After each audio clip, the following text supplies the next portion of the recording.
boa tarde a todos. Nós estamos aqui iniciando mais um GabaCast, a sua conexão com conhecimento. O episódio de hoje trata da transição dos alunos do 9º ano do Ensino Fundamental 2 para a primeira série do Ensino Médio. Eu sou Tatiane Maciel, diretora da unidade de Uberlândia, e estou aqui com Jorge Campos, o diretor de Uberaba. Seja bem-vindo, Jorge, ao GabaCast, para que a gente consiga levar hoje para as nossas famílias um pouquinho das possibilidades, dos desafios e da rotina, que é a transição para o ensino médio. Seja bem-vindo, é um prazer recebê-lo. Obrigado, Tati. O prazer é todo meu. Agradecer pelo convite. Dar um alô aí para todos os nossos ouvintes, alunos e familiares. Vamos junto aí bater um papo, Tati. Isso. Vamos conversar um pouquinho sobre essa transição. Famílias, estudantes de 9º ano ficam repletos de expectativas nessa época agora, de janeiro, que eles vão mudar de segmento, vão ter uma rotina mais arrojada, uma carga horária mais pesadinha, retornos à escola. Então, nós temos muitas mudanças por vir, de um aluno que sai de fundamental e vai para o ensino médio. Então, Jorge, o que você pode falar dos desafios dessa transição? O que os nossos jovens que estarão conosco no Colégio Gabarito podem esperar? O que você percebe aí dos estudantes de Uberaba, que vale também para Uberlândia, para Araxá, para todas as nossas unidades licenciadas também em toda a nossa região? Sem dúvida, uma transição importante, mais um passo importante nessa caminhada do aluno.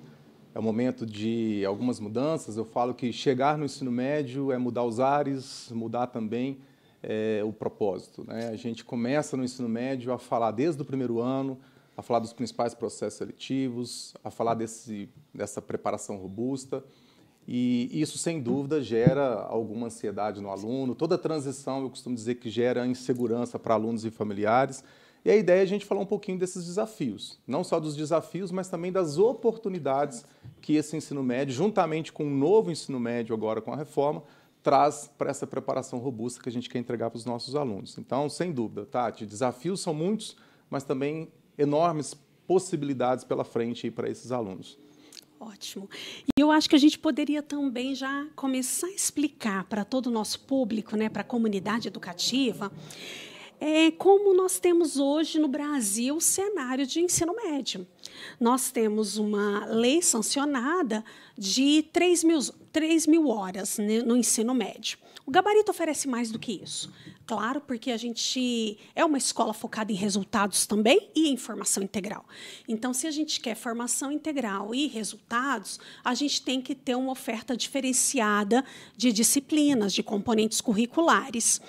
Então, nós temos hoje um ensino médio de 3 mil horas, né, o do Gabarito fazendo um pouco mais, e a gente oferece uma formação geral básica, que são as disciplinas clássicas. A gente oferece um leque de um número de aulas de cada uma dessas disciplinas bem propício para resultados. E temos também a oferta de itinerários formativos, de disciplinas em ciclo que são oferecidas no ciclo comum mesmo, ou até no contraturno como eletivas. Nós temos algumas possibilidades aí interessantes para fazer esse novo ensino médio, que é a junção dessas duas ofertas, oferta de formação geral básica para colocar o aluno, sim, ingressando numa universidade, e os itinerários que vão fazer com que esse aluno se prepare ainda mais conforme suas aptidões, suas áreas de interesse, conforme o seu projeto de vida. Então, o que a gente poderia, Jorge, apresentar agora para esse público que nos ouve sobre essa oferta do Gabarito nessas duas frentes de atuação, de formação e de itinerários? Como, estrategicamente, nós estamos conseguindo entregar isso para as famílias e para os estudantes? Tati, eu acredito que a gente foi muito feliz no passado, naquele momento lá, quando a gente teve a reforma, de ter muitas incertezas. Naquele momento não estava muito claro ainda quais eram as diretrizes que iam reger, por exemplo, o vestibular desse aluno, o processo seletivo, o Enem desse aluno.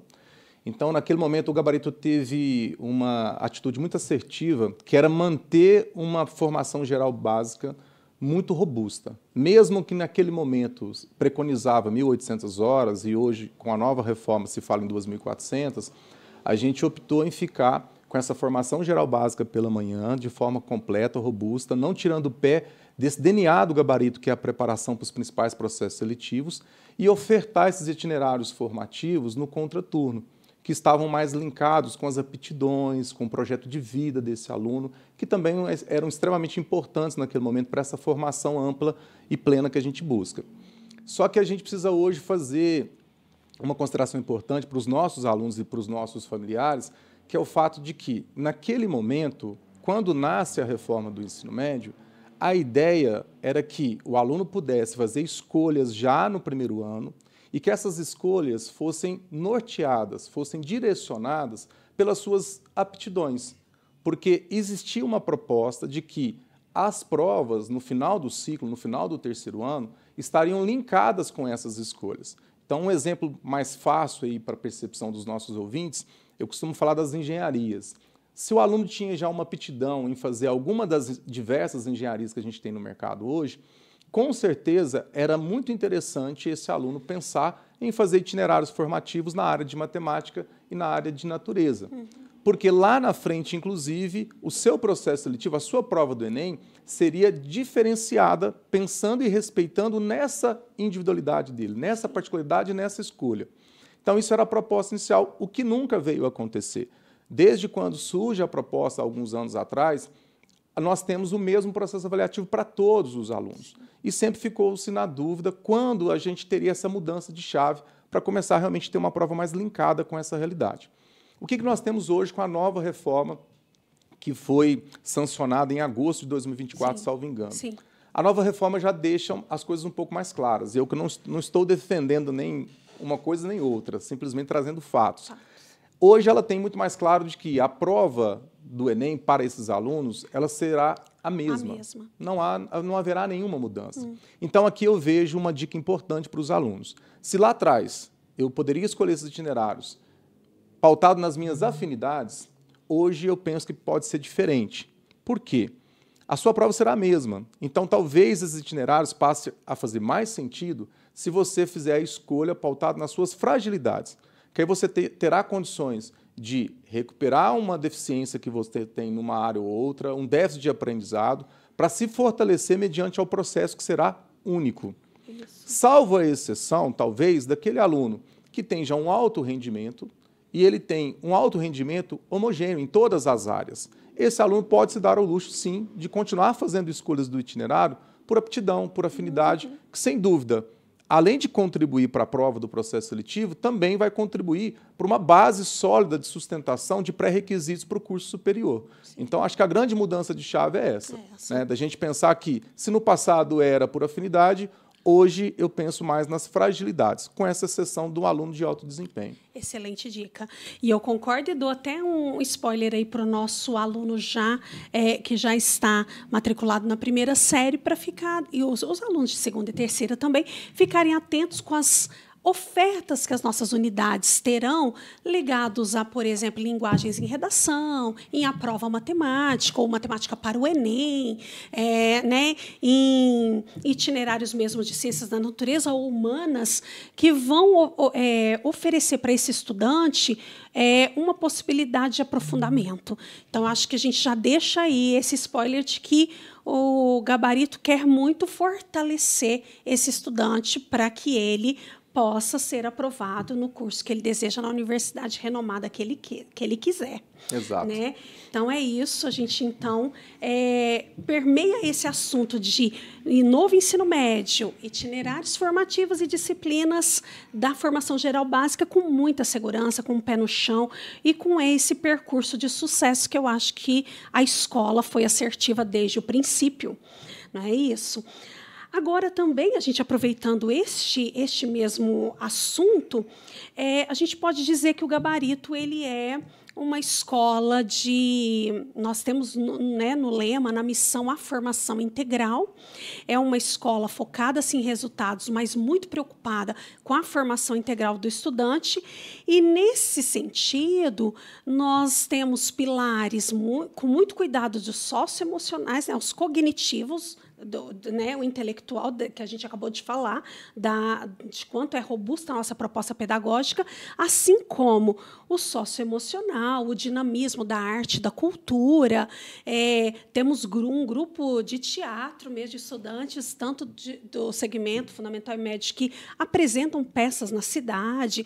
Então, assim, nós podemos dizer, nesse momento, que a formação integral está sendo efetivada com muita assertividade também. Não é isso, Jorge? Com certeza, Tati. É claro que existe uma preocupação evidente com a preparação para os processos seletivos, inclusive isso faz parte do DNA do Gabarito, que nasce, né, há mais de 2 décadas atrás, ele nasce do cursinho, né, pensando nesse processo de preparação para os vestibulares. Naquela época ainda a gente não tinha o Enem tão forte.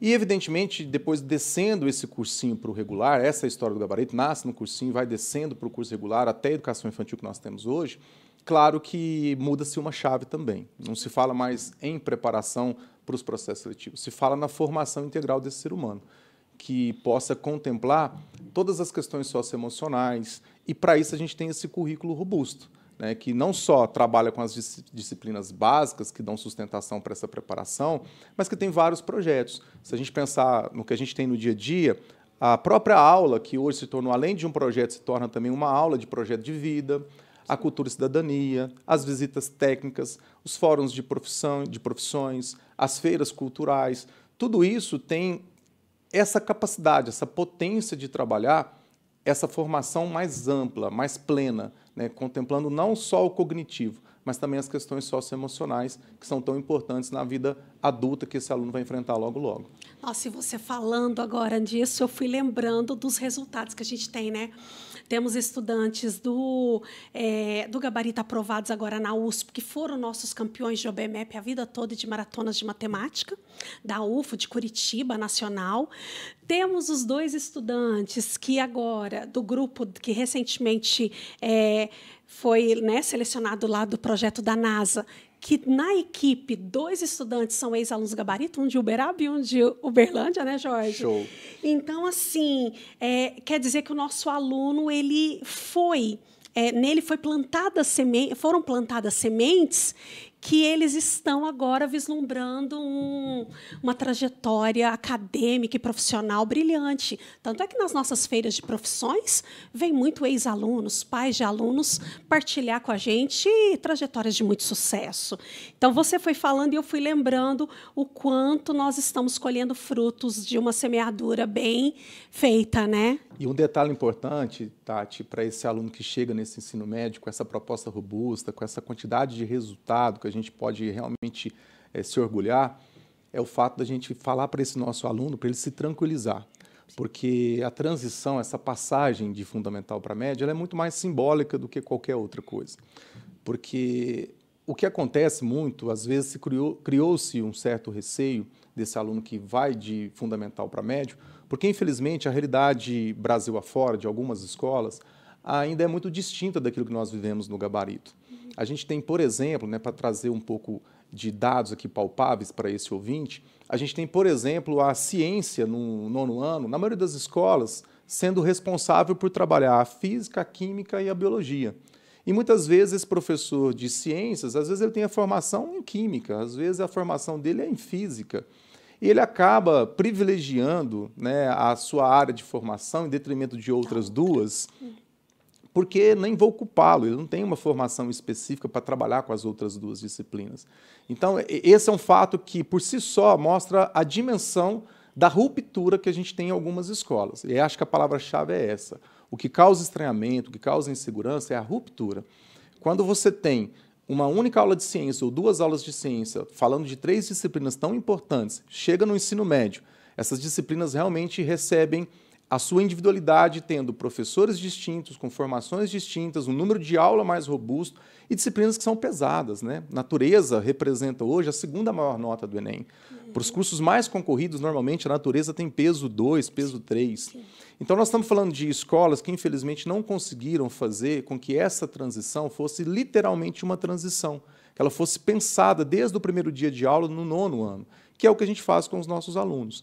Então, aqui nós temos 2 aulas de física no 9º ano, 2 de biologia, 2 de química, com seus professores com formação específica em cada uma dessas disciplinas, podendo fazer um trabalho de introdução a essas disciplinas, que simplesmente terá uma sequência natural agora no ensino médio. E até de aplicabilidade, usando Sem laboratório, dúvida. usando sala maker, né? O mesmo se aplica, por exemplo, ao fato de que no ensino médio, naturalmente, esse aluno vai conviver mais com simulados, porque faz parte dessa preparação robusta simular situações de prova futura que ele fará, não só para avaliar, mas também para treinar.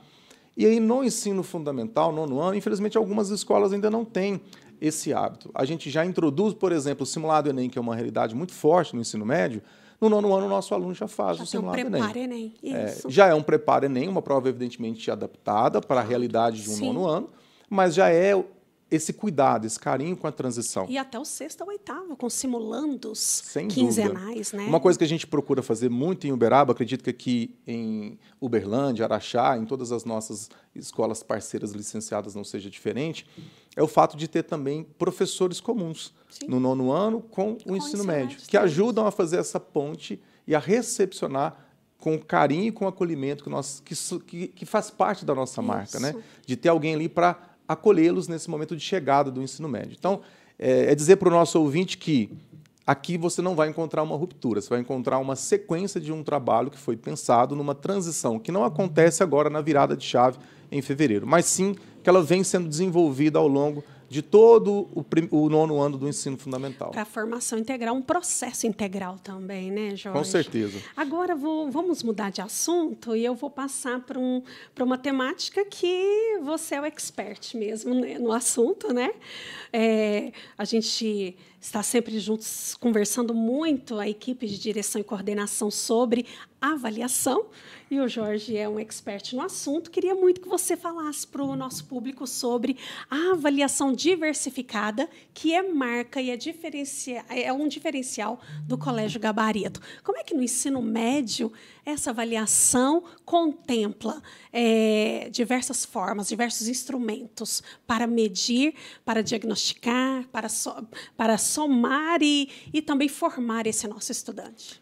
Tati, bom, primeiro agradecer pelo carinho aí do expert, mas eu quero não usar esse rótulo porque não me considero um expert em avaliação e, inclusive, eu sempre falo que talvez seja o assunto mais sensível de todo o processo. É um assunto onde a gente vai ter as maiores controvérsias, onde a unanimidade não existe. Então, falar em avaliar sempre é muito difícil. Esse sistema avaliativo do Gabarito, ele tem várias vertentes. Ele tem desde a primeira avaliação que eles fazem, que é a avaliação diagnóstica, depois vai passar por avaliações formativas, somativas, enfim, é um processo muito amplo. Mas o que eu acho que a gente pode trazer aqui de mais palpável é que a intencionalidade desse processo avaliativo é muito diverso. E é diverso justamente para que a gente possa valorizar aquilo que tem de melhor em cada um desse aluno. Pegando 2 exemplos aqui, esse aluno vai conviver com simulados Enem, como eu disse, com maior intensidade agora no ensino médio. Ele vai fazer uma prova melhor adaptada agora, um pouco mais robusta, mais densa do que ele fez no 9º ano. Depois essa adaptação acontece novamente no 2º, até que ele possa, no final do 2º, já começar a fazer um simulado Enem extremamente fidedigno à realidade da prova do governo federal, para que ele possa ter um treinamento mais preciso. E o que acontece? Essa prova ela tem uma potência muito forte, porque além de avaliar, é uma prova que também traz a possibilidade do aluno treinar, simular situações, estratégias, condicionamento físico e mental, porque é uma prova extensa, uma prova longa, que requer horas ali de estudo e trabalho. E também o fato do aluno poder usar essa prova para direcionar o estudo dele. Eu costumo dizer que aluno tem 2 recursos extremamente importantes e finitos, que é o tempo, que é limitado para todos nós. Cada um administra de uma forma, mas o dia dura as mesmas 24 horas para todo mundo. E a energia, que também vai variar de um aluno para outro, mas todos nós, em algum momento, temos um esgotamento físico e mental, em cima de uma rotina pesada, que é uma rotina de um estudante. Então, se eu tenho 2 recursos finitos, a gente precisa priorizar e gastar bem esses recursos. E o simulado é uma ferramenta que ajuda muito a canalizar essa energia e esse tempo, fazendo com que o aluno possa estudar aquilo que realmente é importante para ele. Ao final, por exemplo, do 3º ano, nós teremos um simulado Enem feito numa plataforma parceiro, com vários outros alunos país afora, em média, são 28 a 30 mil estudantes fazendo a mesma prova, no mesmo dia, no mesmo horário. Isso permite depois um 360 em cima desse resultado, que é algo que eu falo que é impressionante. Eu costumo dizer, e voltar ao passado para trazer algumas referências, quando eu lembro da minha época de ensino médio, quando a gente tinha alguma dificuldade, o professor trazia uma lista extra. A turma não ia bem, alguns não iam bem, a maioria não ia bem na prova, ele trazia uma lista extra. Mas essa lista extra era igual para todo mundo. Hoje nós temos, por exemplo, a potencialidade de uma ferramenta que utiliza a inteligência artificial, que tem a condição de avaliar a prova que a Tati fez, a prova que o Jorge fez, e mesmo a gente acertando a mesma quantidade de acertos, ela vai identificar que nós acertamos e erramos coisas diferentes, porque nós temos competências e habilidades diferentes. Algumas mais desenvolvidas por você, outras mais por mim, mas todos nós temos competências e habilidades a serem ainda desenvolvidas. Sim. E essa inteligência artificial é capaz, então, de propor uma trilha de estudo totalmente adaptativa. Personalizada. Além disso, esse simulado permite que o aluno possa ter simulação SISU, pegar a sua nota no simulado, já fazer uma simulação no Brasil inteiro, entendendo quais são as minhas prioridades, qual é o curso que eu quero, que nível de concorrência que tem, qual a nota de corte, estou próximo, não estou próximo. Dá para redirecionar, inclusive, a quantidade de estudo. Né? Eu tenho um volume de estudo que eu achava que estava adequado, mas eu percebi que, para o curso que eu quero, vou precisar me dedicar um pouco mais. Sim. A prova permite um diagnóstico preciso das 180 questões, com índices de acertos e erros, permitindo que eu possa, então, distinguir o que é uma questão fácil de uma questão difícil, entendendo que eu preciso priorizar as fáceis, porque isso pode me penalizar na TRI do Enem. Então, são várias as estratégias hoje que são pensadas de forma personalizada, respeitando o tempo de aprendizado de cada um desses alunos. Então, o simulado é uma baita de uma potência quando a gente fala num processo avaliativo. Sim. Em contrapartida, eu tenho um outro integrante desse processo avaliativo, que é a tarefa, que não tem esses mesmos mecanismos, essas mesmas características, algumas comuns, outras não, mas que tem o poder da gente medir algo que é extremamente importante, que é a parte comportamental, que é o aluno que é dedicado, que tem disciplina, que tem uma rotina de estudo, que chega em casa e tem o hábito de realmente pôr a mão na massa, ter visto uma boa aula, mas agora pegar aquele material e aplicar, né?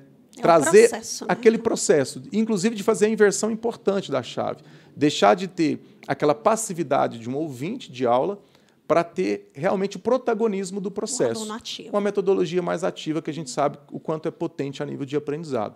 Então, essa tarefa ela vai ser medida.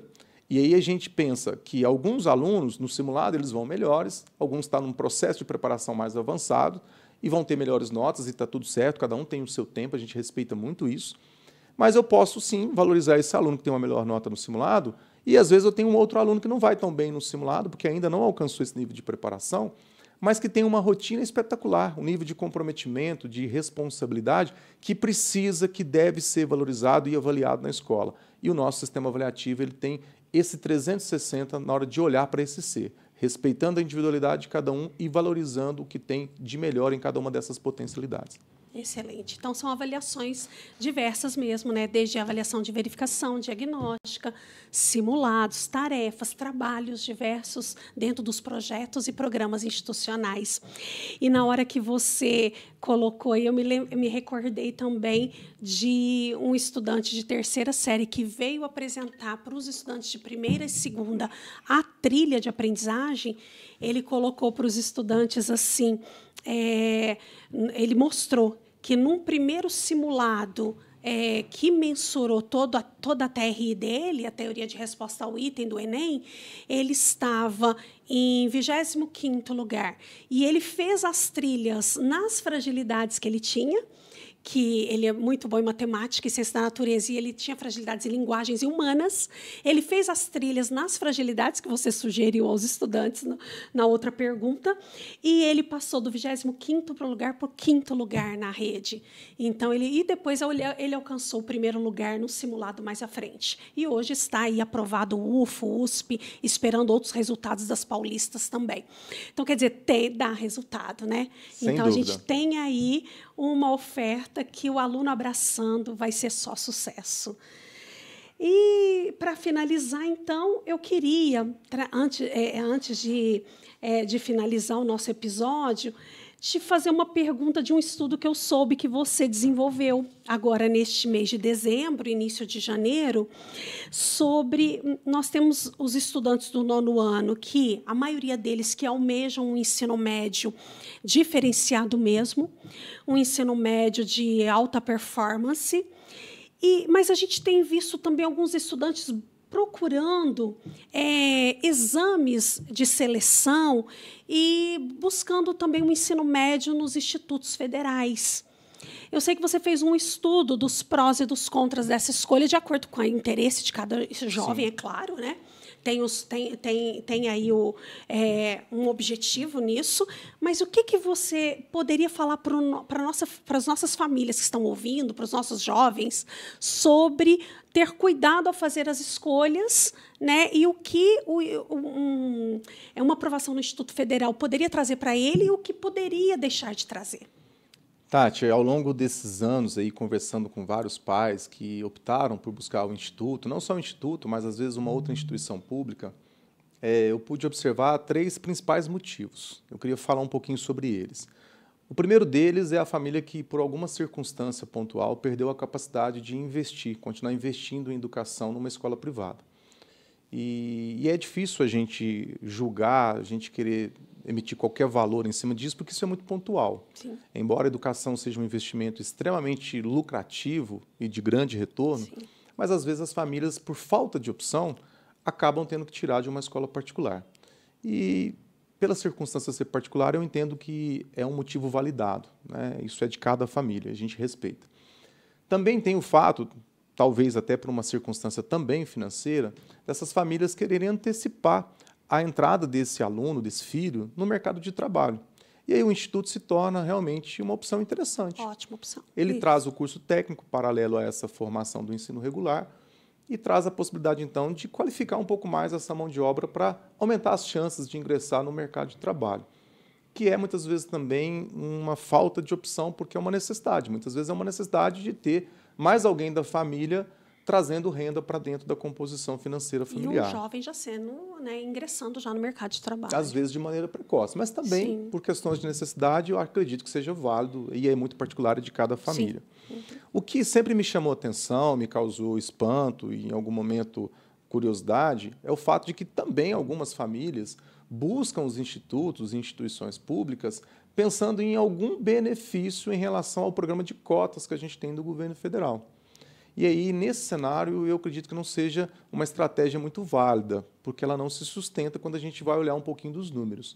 Foi então que eu tentei entender um pouquinho desses números para olhar e perceber se fazia ou não sentido essa busca para um instituto, para uma escola pública, pensando em algum benefício nas cotas. E o que a gente observou nesse estudo, pegando, por exemplo, o último SISU, né, o de agora, que vai sair daqui a alguns dias, a gente ainda não tem como mensurar, mas no último SISU, quando eu pego uma análise de 2 casos, que é a UFO e a UFTM, olhando para os mercados de Uberlândia e Uberaba, nós temos o seguinte: pegando o curso mais concorrido, nós temos que a nota de corte entre os alunos da ampla concorrência e a nota de corte do aluno que é cotista escola pública, ela tem uma diferença muito pequena, de apenas 11 pontos. Quando eu faço esse mesmo comparativo para a UFTM, essa diferença é de apenas 8 pontos. Então, a nota de corte, falando aí para os nossos ouvintes, a nota de corte que eu preciso obter para passar na ampla concorrência, ela é uma, e para aquele que é cotista escola pública, ela é na UFO apenas 11 pontos abaixo, e na UFTM apenas 8 pontos abaixo. Então, são notas muito próximas. Para a família, para o aluno que não está muito familiarizado, nós estamos falando de notas na casa dos 800 pontos, mais de 800 pontos um pouquinho. Então, nós estamos falando, por exemplo, da UFTM, dá 1%, diferença de nota 1%, uma diferença muito pequena entre as notas de corte. Quando eu pego essa diferença que já é pequena, ela se torna ainda mais insignificante quando eu vou para uma outra análise de dado importante. Segundo o jornal O Globo, numa matéria de uma análise dos resultados de 2022, a matéria é de 2024, mas os resultados foram analisados de 2022.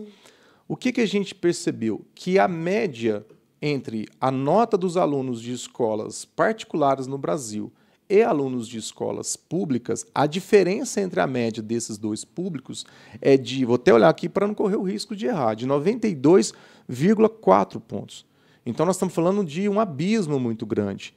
Pasme, né? Quando a gente vai detalhar para entender, 67 pontos na prova objetiva e 194 pontos na redação.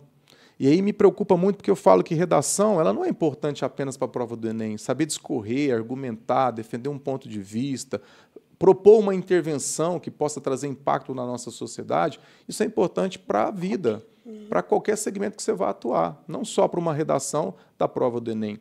E nós temos, infelizmente, não fico feliz enquanto brasileiro em falar desse abismo que nós temos hoje entre a rede pública e privada, mas nós estamos falando realmente de um resultado que é gritante, o quanto nós estamos falando de mundos diferentes, e na hora que eu vou para analisar as notas de corte, essas notas estão muito próximas.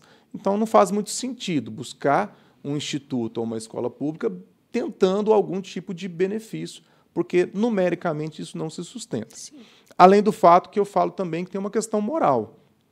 As cotas, por mais que eu tenha críticas em relação a elas, e se a gente for falar desse tema aqui, a gente vai ter um outro podcast, mas as cotas têm uma finalidade, eu não estou dizendo que ela está totalmente correta, mas ela tem uma finalidade de tentar corrigir um pouquinho dessa injustiça causada por esse abismo entre as duas qualidades de ensino. Quando eu pego um aluno que teve a oportunidade de estudar até o 9º ano, por exemplo, no ensino particular, e ele vai para o ensino público, no ensino médio, para buscar esse benefício, não me parece nada justo nem ético com esse aluno que, por falta de condições, nunca pisou numa escola particular, que a vida inteira foi obrigado a estudar numa escola pública. Então, tem uma outra questão também que eu entendo que é moral. Sim. Não acho que seja uma alternativa interessante, nem do ponto de vista numérico, muito menos moral. Sim. É importante a gente abordar esse assunto para que as escolhas sejam feitas de forma muito criteriosa, né? Que a família tenha, a família e o jovem faça essa escolha pautado mesmo em um olhar mesmo de um futuro que esse jovem possa ter, que vai descortinar aí, né, um sucesso em qualquer área que ele venha a seguir. E seria bom também a gente pontuar para as famílias, essa escola particular, a escola particular tem esse sucesso mesmo, porque ela tem diferenciais que são notórios, né? Nós temos uma equipe de coordenação e de professores altamente qualificada e robusta, né? Também ampla, né? Só como um exemplo aqui, a unidade Rondon de Uberlândia tem uma coordenação por série para cuidar de todo esse nosso público de forma muito cuidadosa, psicólogos institucionais escolares também. Temos uma equipe de pátio, uma equipe de assistência, presença o tempo todo com o nosso estudante, porque isso é uma escuta ativa mesmo, que vai colocar o jovem, o adolescente, num direcionamento seguro sobre todas as situações que envolvem o seu cotidiano. Os projetos, não só socioemocionais, mas também os projetos artístico-culturais, né? A hora que a gente fala que temos um projeto por série, no ano Revista Filosófica, a primeira série, a produção de uma fanzine, a segunda série, a produção de um TCG, um trabalho científico gabarito, que tem uma banca, membros da família vêm para essa banca também. Terceira série, uma preparação intensa, viagens pedagógico-culturais por série. Então, assim, projetos como Gaba Folia, Gaba Show, festivais, mostras pedagógicas, Festival Brasilidades. Quer dizer, nós temos uma proposta que está ali na sala de aula sustentando toda essa proposta pedagógica arrojada e também nos outros espaços que a escola tem e nos projetos e programas, um aluno se desenvolvendo integralmente em comunicação, expressão, argumentação e criação, que é o mais interessante, né? Então, eu acho que a gente não poderia deixar de fechar essa discussão mostrando a potência de uma escola como o Colégio Gabarito para desenvolver o jovem em todas as suas dimensões da vida. Não é isso? E aí a gente, então, encerra. Eu gostaria muito, Jorge, de agradecer sua disponibilidade em estar aqui no estúdio de GabaCast de Uberlândia para partilhar com toda a nossa comunidade educativa essas reflexões sobre o ensino médio, o gabarito. Tivemos hoje a possibilidade de conversar sobre o ensino médio diferenciado que o gabarito propõe, desde sua rotina, cotidiano, a proposta pedagógica envolvida, os projetos, a avaliação, para deixar para o nosso público essa certeza de uma parceria segura, de uma parceria, de um trabalho de excelência e de cuidado. Não é isso? É isso mesmo, Tati.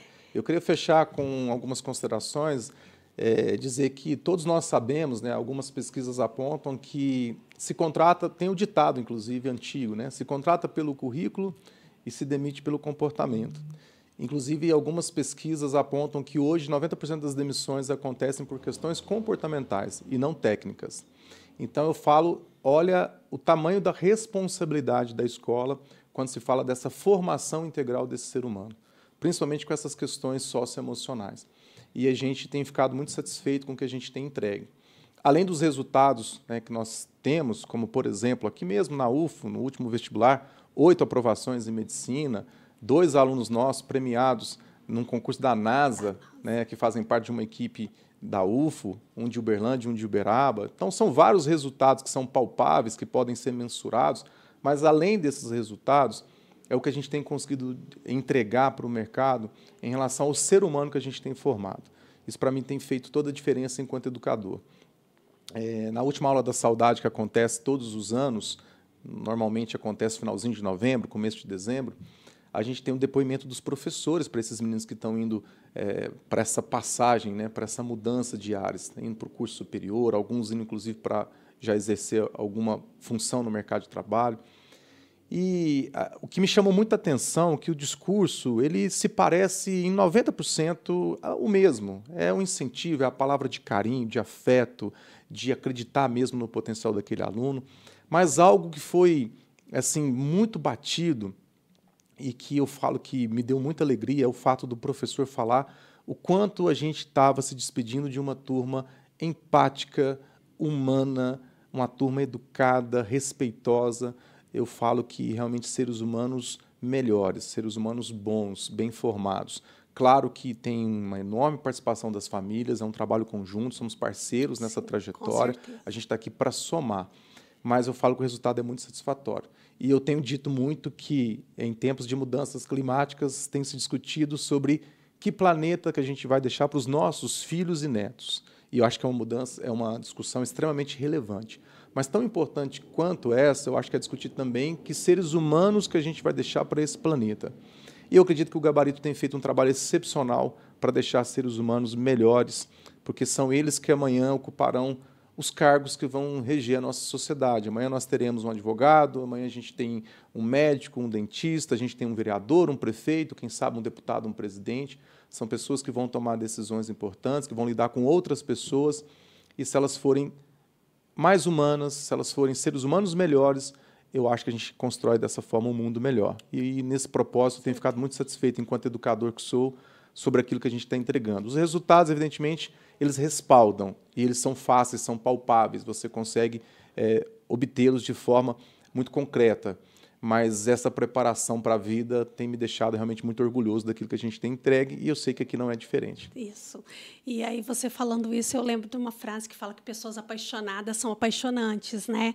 E nós temos falar sobre o ensino, assim, o Gabarito hoje brilha em todos os segmentos, desde a educação infantil até o pré-vestibular, mas a gente não pode esquecer que essa escola nasceu do pré-vestibular e do ensino médio, que é o segmento que a gente está discutindo no episódio hoje, nasceu com um professor de física de ensino médio e que é apaixonado por educação, que contrata pessoas também apaixonadas por educação, que faz esses crianças, adolescentes e jovens se apaixonarem pelo processo também, pelo dia a dia, pela rotina, e abraçar todas as nossas propostas.